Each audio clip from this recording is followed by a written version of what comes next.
संघर्ष करने वाले की सफलता की कहानी दशकों तक युवाओं को इंस्पायर करती है, लेकिन फिजिक्स वाला के नाम से मशहूर हुए अलख पांडे की कहानी युवाओं को प्रेरणा देने के साथ साथ रोमांचित भी करेगी। दोस्तों, अलख पांडे का बचपन गरीबी में बीता था। घर में आर्थिक तंगी, पिता कंस्ट्रक्शंस में ठेकेदार, लेकिन कारोबार में उन्हें लगातार घाटा ही मिल रहा था। जब अलख तीसरी कक्षा में पढ़ रहे थे तब इलाहाबाद के साउथ मल्लाका इलाके के घर का उनका आधा हिस्सा बिक चुका था। आज से करीब 9 साल पहले 2014 में इलाहाबाद के लोअर मिडिल क्लास के इंजीनियरिंग के स्टूडेंट अलख पांडे अपने कॉलेज की पढ़ाई को बीच में ही छोड़कर घर वापस लौट गए। कॉलेज को ड्रॉप करने की वजह जब सामने आई तो उन्होंने बताया कि मजा नहीं आ रहा था। उनके जवाब से उनके पिता बहुत नाराज थे। पिता ने बहुत दिक्कतें झेली थी, वे नहीं चाहते थे कि बेटा भी दिक्कतों का सामना करे। अलख पांडे की आगे की कहानी को बताने से पहले आपको बता दे कि आज वह एडुटेक की एक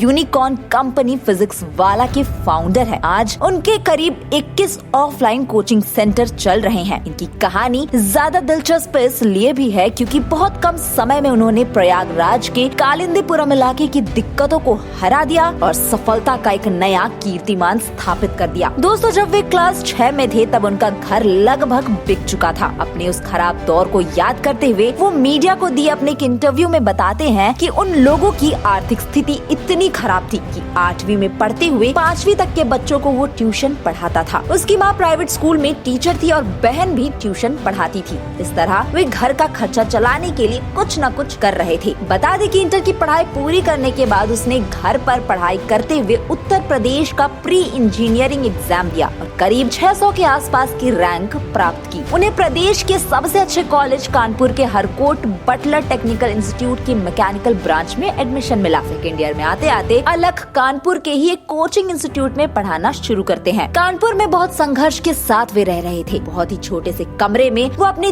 दोस्त के साथ किसी तरह गुजारा कर रहे थे। कॉलेज की फीस एजुकेशन लोन से पूरी होती थी, पर खुद के साथ घर का खर्च भी अलख के ही ऊपर था। इन सब के बीच अलख ने कॉलेज को छोड़ने का फैसला लिया। वे आज भी अपने आप को 50% मैकेनिकल इंजीनियर मानते हैं। पढ़ाई छोड़ने के बाद वे प्रयागराज वापस आए और उन्होंने बच्चों को पढ़ाना शुरू किया। उनकी खास बात ये थी कि वे बहुत अलग तरह से पढ़ाते थे। स्कूल के दिनों में वे थिएटर कर चुके थे। उन्होंने थिएटर के अनुभव का इस्तेमाल फिजिक्स को पढ़ाने में लगाया। उनके अलग अंदाज की वजह से बच्चों को उनकी क्लास बहुत पसंद आने लगी। उनके बैच में पढ़ने वालों की संख्या बढ़ने लगी। धीरे धीरे वह संख्या भीड़ में बदल गई। अलख ने अब और गंभीरता से सोचना शुरू किया वे कैसे ज्यादा से ज्यादा स्टूडेंट्स तक पहुंच सके। तभी उनके दिमाग में YouTube का रास्ता सूझा। इसी पर चलते हुए साल 2015 में उन्होंने YouTube पर अपना पहला चैनल बनाया और उस चैनल का नाम रखा फिजिक्स वाला अलख। YouTube के साथ साथ उन्होंने अपना एक फेसबुक पेज भी बनाया। स्टार्टिंग में अलख फेसबुक पेज पर साइंस के मीम्स और क्विज डालते थे। साल 2016 में उन्होंने YouTube पर अपना काम तेज कर दिया, लेकिन शुरुआत में उन्हें कोई सफलता नहीं मिली। फिर आया 2017। इस साल 4G आने के बाद उन्हें थोड़ी स्पीड मिली। पढ़ाई ICSE बोर्ड से हुई थी। वे समझते थे कि ICSE बोर्ड में पढ़ने वाला बच्चा पैसे वाला होता है। इसको ध्यान में रखते हुए उन्होंने एक खास रणनीति बनाते हुए ICSE स्टूडेंट्स को टारगेट किया। जल्द ही उन्हें बहुत अच्छा रिजल्ट देखने मिला। वो साल था 2018 जब अलख को YouTube से 8,000 रुपए का चेक मिला। इस समय उनके चैनल पर करीब 50,000 सब्सक्राइबर थे। आगे के सफर में उन्होंने कोचिंग की नौकरी छोड़ दी और अपने खुद के काम में लग गए। 2020 तक उसके YouTube चैनल पर ठीक ठाक सब्सक्राइबर हो चुके थे।